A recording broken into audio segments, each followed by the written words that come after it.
Is Australia selling weapons to Israel? If you ask the government, it's a no. The fundamental point is that we are not supplying weapons to Israel. This is an F-35 fighter jet. And according to its manufacturer, the American arms company Lockheed Martin, it's the most lethal, survivable, and connected fighter aircraft in the world. You may have heard a lot about it lately, as right here in Australia, we make some of its parts, and because it's one of the jets used by the IDF. There are over 1,900 companies in the global supply chain of F-35 parts, 75 of which are Australian. It's something our reporter Henry Belot has been looking into. We are quite important because there aren't any other companies in the world that supply those particular parts.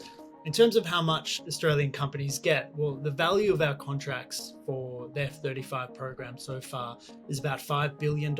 So it sounds a lot, right? $5 billion, but in the context of this overall scheme, it's relatively small. One company, or UAG Australia, is the only global supplier of the F-35's uplock actuator system, which allows the jet to quickly open its bay doors and fire missiles while maintaining stealth. So how does the government get away with saying Australian weapons aren't contributing to the actions of Israel in Gaza? They have access to basically a pool of planes that's built by Lockheed Martin, and that relies on an incredibly complex supply chain. Israel, like many Western allies, have access to that pool of planes. If they're willing to pay for them, they get them. According to the Victorian state government, more than 700 of the jet's critical pieces that ensure the fighter is mission ready anytime and anywhere are made in Victoria alone. Parts like this and many others are also stored here in a facility in Newcastle. Fighter jets are also maintained there, but according to the government, it's only Australian jets so far. I think the government's been incredibly defensive about this because it knows that there's an inescapable reality,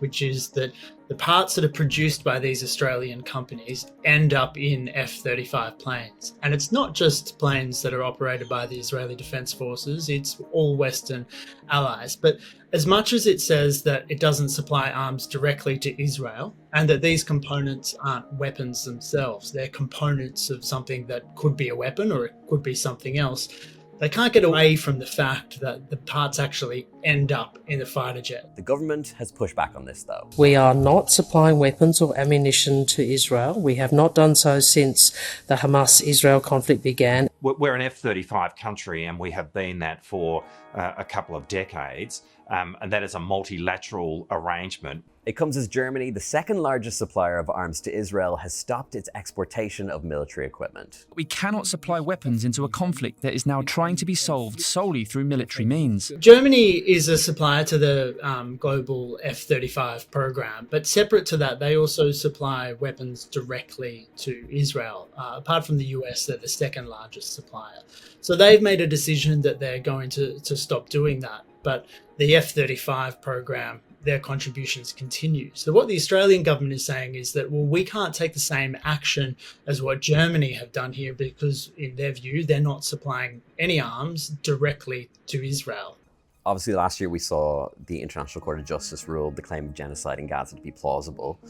That investigation is going to take years, but if it's ruled to be true, are manufacturers in any way criminally liable? We're potentially complicit if parts that we supply end up being used in a war crime. But the point of legal conjecture here is if what we're actually supplying is a weapon, or if it is a component of a weapon. Now, I know that is like the finer detail about here, but that point isn't necessarily clear. While the legal question may be what constitutes a weapon, the moral question is, if you know where some of the parts you manufacture will eventually end up, are you partly responsible for any potential devastation they cause?